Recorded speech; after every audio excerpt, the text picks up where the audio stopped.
Hello and welcome back to Nearplays WWF SmackDown. We are at WrestleMania in, this is 2001, so I guess this is WrestleMania X7, though I don't think that one took place in March. But hopefully this will be a little bit better than the actual X7. I actually like X7, but I don't think there's going to be a gimmick battle royal here. We do have, apparently, Undertaker, Paul Bearer, and Kane in a handicap match against Triple H, which is interesting. So we're not going to be tag team with Triple H this time. I don't know what we're going to be doing. We've got China and Big Boss Man, X-Pac in a handicap match against Shane and Vince. I don't know what happened to his world title match he was supposed to get for winning the Royal Rumble, but okay. Hardy versus Holly. We may not be on this card. Oh wait, here we go. The Rock is our special referee in a match against Chris Jericho, so let's do that. Hey, I'm just happy to be on the card, and a match against Y2J here is going to be pretty cool. I don't think we've seen Y2J's entrance on this. I can't remember. We've played this long enough that I'm starting to lose track of which entrances we haven't seen. Because I've seen all of them. These are all very nostalgic for me because I played this game a lot when I was a kid. This and the sequel, which was similar in a lot of ways. But I don't know. I know we've seen our entrance in the Rocks, but you know it's WrestleMania, so we can. I don't know. I really want to skip ours sometimes, just because it seems like ours is one of the laggier ones.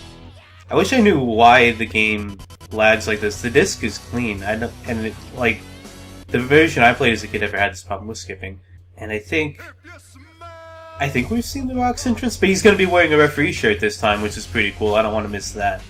There we go. I love it.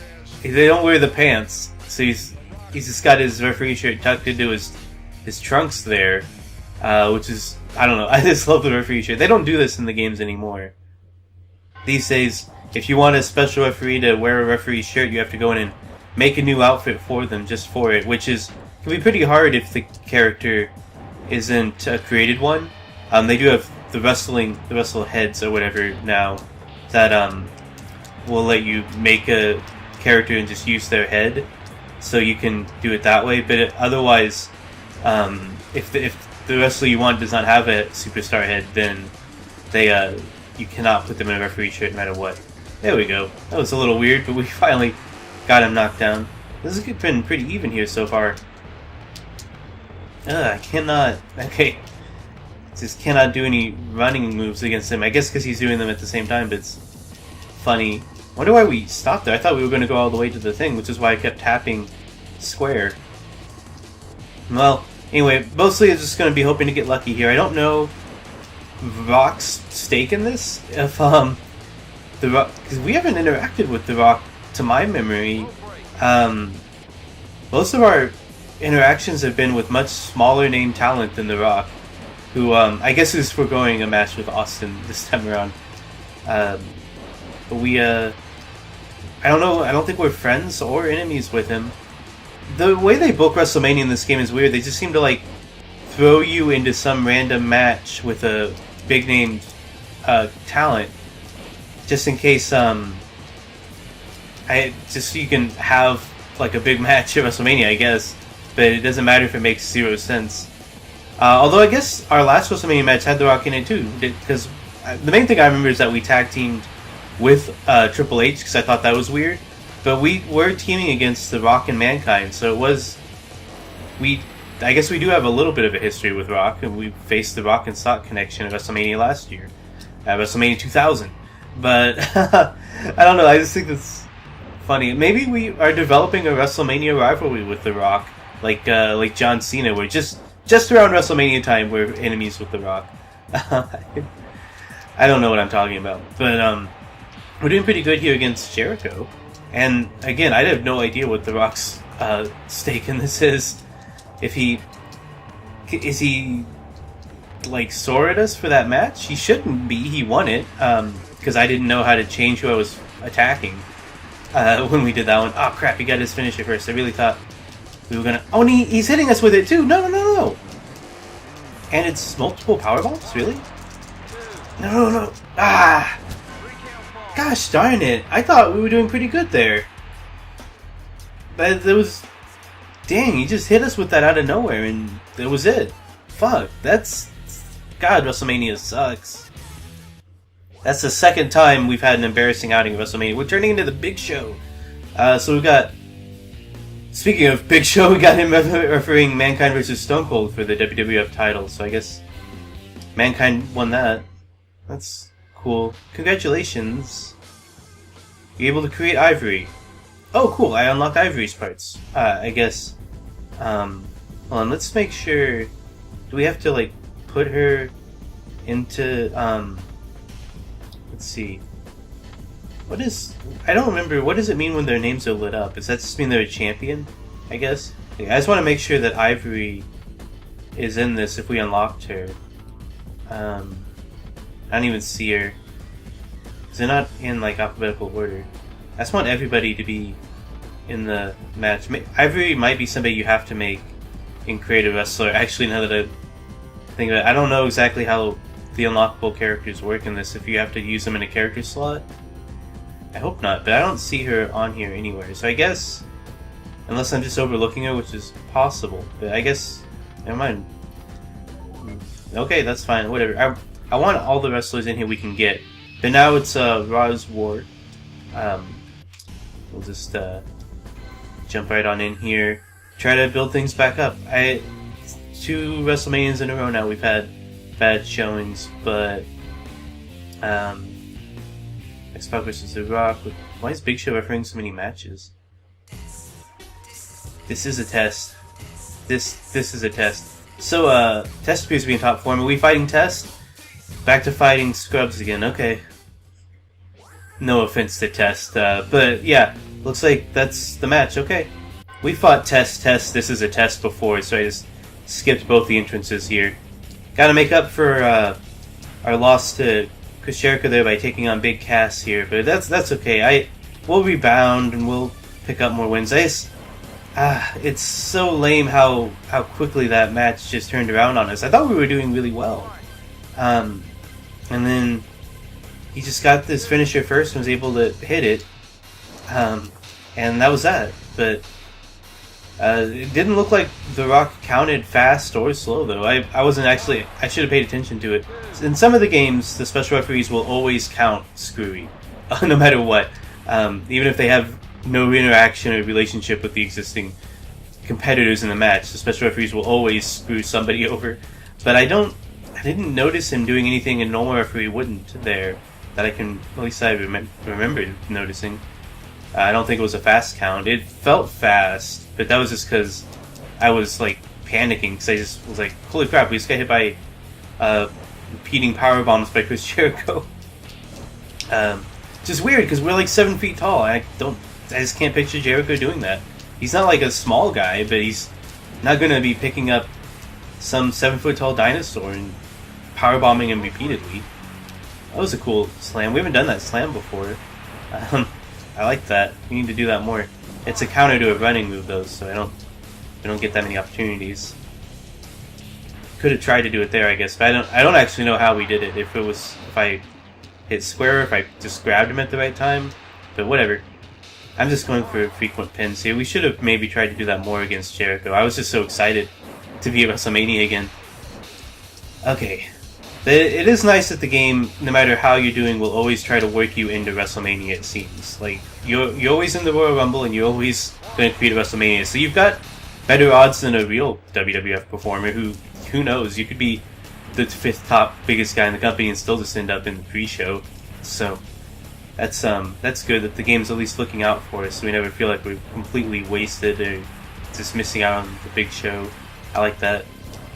I don't think we get that guarantee with every pay-per-view, because it seems like we don't compete at that many pay-per-views.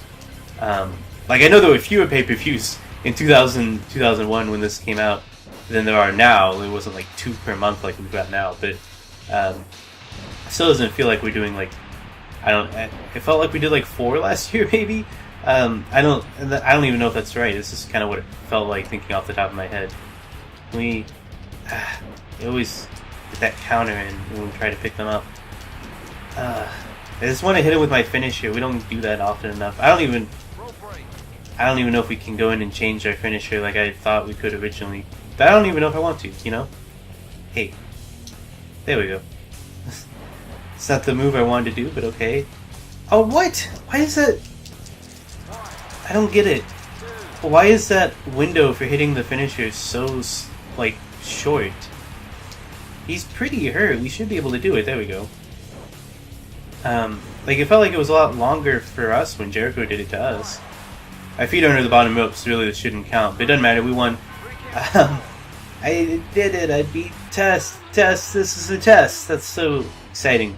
Feels a little good. Get a little bit of that heat back after jobbing out to Jericho at WrestleMania. Even Fandango beat Jericho at WrestleMania. We couldn't do it. Makes me feel good, especially good since they did that video hyping him up right before. Got another Anywhere match. Those are always fun. And then Mankind vs. Stone Cold. Mankind won again. Mankind retained. Wow. Go Mick. I mean, that's good for him. So let's see. Yeah, let's just go ahead and do another week here.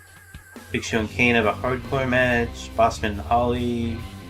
Mankind has a handicap match against this Pac and Road Dogg. And then we've got a match with Farouk. Okay, that's interesting. We saw Farouk in the Royal Rumble. Maybe both of them, I don't remember. But yeah, this is the first time actually facing one-on-one against Ron Simmons here. So I think, yeah, I don't remember seeing the APA entrance at any point in this Let's Play. So this is fun. This is exciting. The first ever African-American black world champion. Not in the WWF, but that's okay. Just in terms of like any major wrestling corporation. So yeah, we can take Ron though, because he, as much as I like Ron Simmons and as much as I actually do enjoy a lot of his early work, like mostly the pre-APA stuff. I like the APA, but more for the promos than any of their matches. But I can say that for just about any star around this time, I guess. But I really liked Farouk's work outside of WWF, and I liked the Nation of Domination a lot, despite how kind of racist it was. If you took that element out of it, his promo work and the some of the matches he had during the Nation Dominations period were pretty great. I legitimately was invested in them, and honestly did not see them as being like as bad as they were portrayed as being. Like they did underhanded stuff or whatever, but I felt like their gripe was legitimate, and that was partly because Ron made really salient points in a lot of his promos about how racist professional wrestling was at the time, and it was. I mean, it was the 90s, so it wasn't, like, by today's standards, yeah, it was pretty racist. But of course, no people in that era ever think that their culture is racist, even though we've never had a completely racist-free culture at any point in American history or world history. But I digress. That's not what I meant to talk about going into this match. I mostly just wanted to talk about, hey, I'm fighting Farouk. Isn't that cool? Where's Bradshaw? I don't know if we'll get a run-in. We got a run-in from our buddy, which is actually surprising. Val is way more supportive of us than I would have thought. I don't know why he's always popping in here helping us out, but he sure is. Come on, I just want to hit you with the slam. I can't do it. Okay. Okay, I get turned around sometimes there, but there we go. Well, we're doing okay. I think we're going to win this one. I'm not too worried about this. Don't know why I went for a pin there, but okay, let's swing Neckbreaker in. We're getting pretty close to hitting a finisher here, but we might not need to if we keep doing these roll-ups. Every now and then we just get lucky with them, like that, right there. I had a feeling when I rolled it, I don't know why, but it just felt like he's probably not kicking out of this, and there we go. We win most of our matches without ever hitting our finisher. That's how good we are. We're the Wrestle Guy. After doing the Royal Rumble episode, it feels like we're doing so many matches in this episode, but that's good. I want to work through this in as few episodes as we can here. So now we're at the King of the Ring. I would kind of like to be in the King of the Ring. Let's see if we're actually in this tournament. Nope, we are not. So we'll just skip everything. Big Show 1, Rock 1, Spec 1, Stone Cold 1. For those who don't know, this is a single elimination tournament, if you can't tell by the brackets here. Looks like our final competitors are Big Show and Stone Cold. And Stone Cold won. So Stone Cold won his second King of the Ring there. I think it's his second one at this point. I don't think he's won more than one. I don't remember. I'm not an expert on King of the Rings. But here we go now into July. So it's interesting that it always shows us the King of the Ring, even if we aren't on the card. But yeah, we'll move on here. The Dudleys versus the Hardys. Triple H versus X-Pac for the Intercontinental Championship. That's an interesting match. X-Pac won. And, oh, are we entering into a feud with the APA now? Because Bradshaw is in a similar position to what Test was doing right before we beat him earlier in this episode. And yeah, now we're fighting Bradshaw. Okay, I guess we're feuding with the APA. For those who don't know, the APA, who's Titantron was seeing for the second time here, but different guys coming out. This stands for the Acolyte Protection Agency, because they were the Acolytes inside in the ministry. I don't think I watched or ever really saw the transition from the Acolytes to the APA. I don't think I know exactly how that transition took place, if it even did. If there even was a transition, if they just one day were the APA, I honestly have no idea. So I remember the Ministry really well, because Undertaker's my favorite wrestler. So even though I wasn't allowed to watch wrestling when the Ministry stuff was going on, and given some of the stuff that happened in the Ministry angle, I think I don't think there's any shock that my mom would have disapproved of that. I think it was worse than she thought wrestling was at the time, as far as like what was appropriate for kids, but. I wasn't allowed to watch during the Ministry storyline, and I never saw any of that. I did watch some during the APA's run, but I haven't seen any of the stuff between that.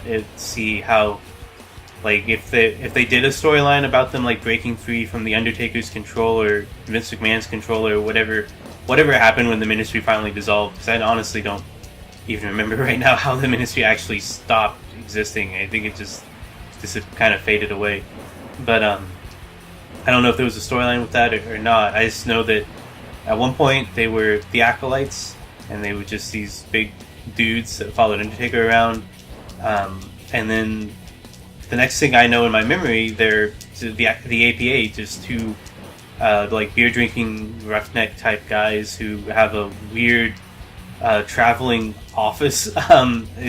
If you're familiar with the APA, you know what I'm talking about. But if not, I don't know the best way to describe it. It's just like a freestanding door and like a table, and there was just this set that moved from arena to arena. But even though it was in different arenas every time, the like things that happened to the office would stay consistent, like a table being broken or chairs being broken or something.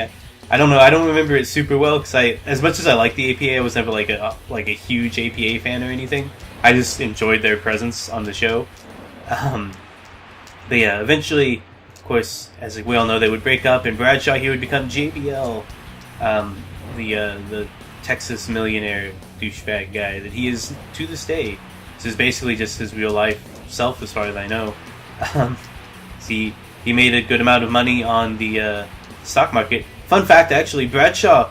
I can't believe I didn't mention this before. Bradshaw was the first wrestler I ever met in person.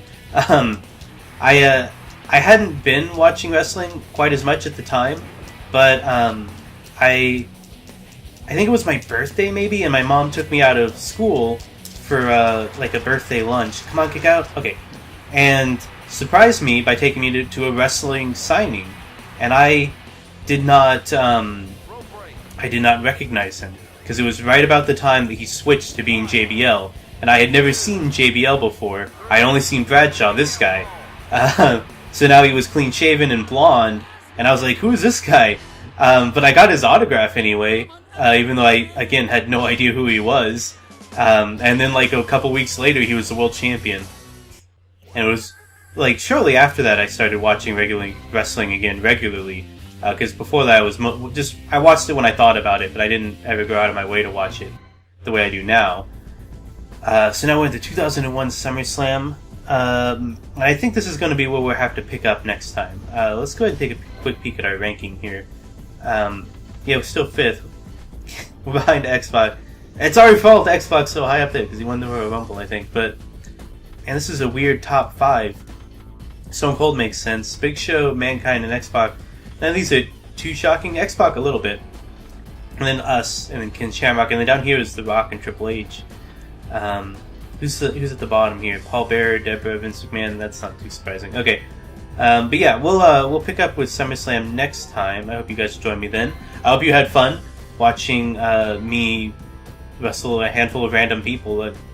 Not a whole lot going on here, but maybe we'll have some fun tag team match with the APA at SummerSlam. That'd be neat. So I'll see you guys then. Bye.